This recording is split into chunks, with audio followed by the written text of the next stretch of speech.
तो आप लोगों में से बहुत से लोग परेशान होंगे और स्ट्रेसफुल होंगे कि हमारे पास जो भी मैथ्स के क्वेश्चंस आते हैं सीरीज़ वाले, उसको किस तरीके से सॉल्व कर सकते हैं या उसको सॉल्व करने की बेटर ट्रिक क्या है।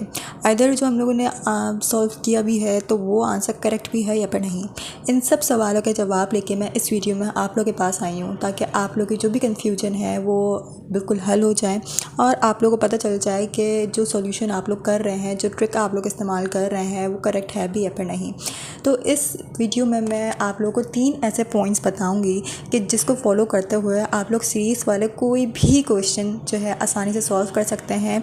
हम लोग देख रहे हैं कि बहुत सारे ऐसे क्वेश्चंस हैं जो कि टेस्ट में आए भी हैं, और अगर हम लोग टेस्ट से हट के भी बात करें तो ये रियल लाइफ में भी बहुत ही ज़्यादा इंपॉर्टेंट रोल प्ले करते हैं, क्योंकि छोटे ग्रेड से लेके बड़े ग्रेड्स तक जो है हम लोग देख रहे होते हैं कि सीरीज़ वाले क्वेश्चंस तो लाजमी आते हैं। अब सीरीज़ वाले कुछ क्वेश्चंस ऐसे होते हैं जो कि मॉडिफाई कर लिए जाते हैं बड़े स्टैंडर्ड्स पर आकर, जैसे अर्थमेटिक मीन और ज्योमेट्रिक मीन। तो चलिए आइए देखते हैं कि वो ऐसे 3 पॉइंट्स कौन से हैं कि जिनको फॉलो करते हुए आप लोग एक बेटर सॉल्यूशन तक पहुंच सकते हो और आप लोग आसानी से सॉल्व कर सकते हो। तो एक क्वेश्चन है जो कि है what number comes next in this series, और आप लोग देख सकते हैं यहाँ पे जो है एक सीरीज़ मेंशन है। तो सबसे पहला पॉइंट जो है उन 3 पॉइंट्स में से वो ये है कि एम्फेसाइज का मतलब है गौर करना, गौर व फिक्र करना, ब्रेनस्टॉर्मिंग करना।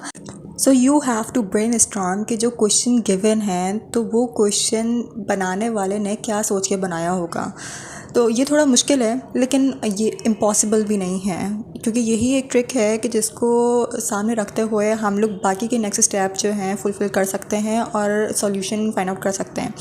तो एम्फेसाइज़ का मतलब है कि आप इसमें देखें कि जो भी सीरीज़ गिवन है उस सीरीज़ में एक्चुअली में हो क्या रहा है। ठीक है, अब यहाँ पे गिवन है 1, 3, 6, 10 एंड 15। सो अब हम लोग चल के देखते हैं कि एम्फेसाइज हम लोगों ने कर लिया। अब हम लोग देखते हैं point number 2। So what's point number 2? Point number 2 is analyse.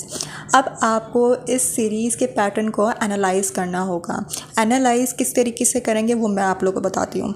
अब आप लोग ये देखें कि यहाँ पे आप लोगों को सीरीज़ तो गिवन है, लेकिन इस सीरीज़ में एक्चुअली में कहा क्या जा रहा है। ठीक है, अब वो मैं आप लोगों को दिखाती हूँ। सो इस सीरीज़ में ये वाली बात कही जा रही है कि 1 के बाद कुछ नंबर मिसिंग है, उसके बाद 3 आ गया, 3 के बाद कुछ नंबर मिसिंग है, 6 आ गया, 6 के बाद कुछ नंबर मिसिंग है 10 एंड सेम गोज़ फॉर 15। लेकिन जो नंबर मिसिंग है वो किस पैटर्न पे मिसिंग है। सो यहाँ पे जो पैटर्न हम लोगों ने एनालाइज़ किया है वो ये किया है। आप लोग भी अपने साथ जो है आप लोग भी जो है अपने पास इस चीज़ को जो है सॉल्व करते रहो और लिखते चले जाओ ताकि आप लोगों को ज़्यादा आसानी से समझ में आए।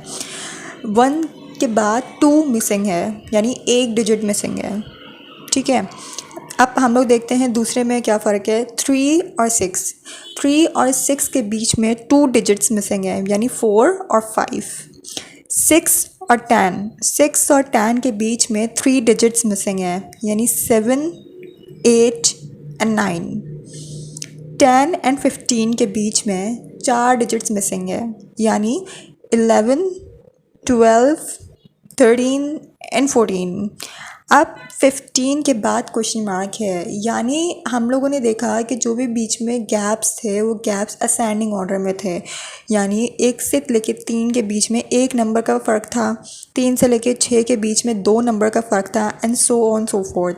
तो हम लोग को इसी तरीके से चलना है, इसी पैटर्न पे चलना है। हम लोगों ने इस पैटर्न ऑफ सीरीज़ को एनालाइज कर लिया। ठीक है, अब हम लोगों को सॉल्यूशन फाइंड आउट करना है। So the step number 3 is finalised solution.